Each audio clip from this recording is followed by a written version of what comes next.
Every problem has the opportunity for every leader to look for possible intervention. Ito ang binigyang diin ni Antipas Mayor Chris Kadungon matapos ang sunod-sunod na pagbaha at landslide na nakaapekto sa 4 na barangay sa bayan. Kasi pag may problema ang darating, may mga realization na maisip ka eh.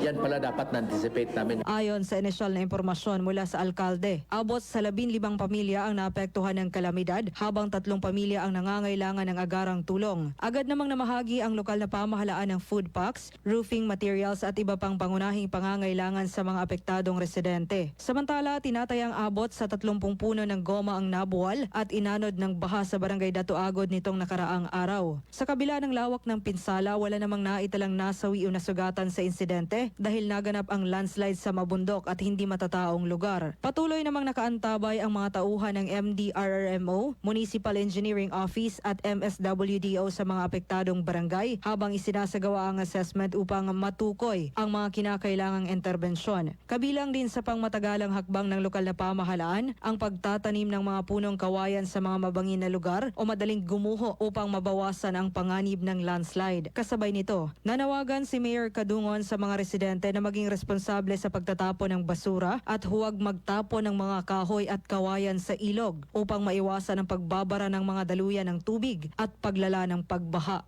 Joan Oranio, NDBC, PIDA Balita.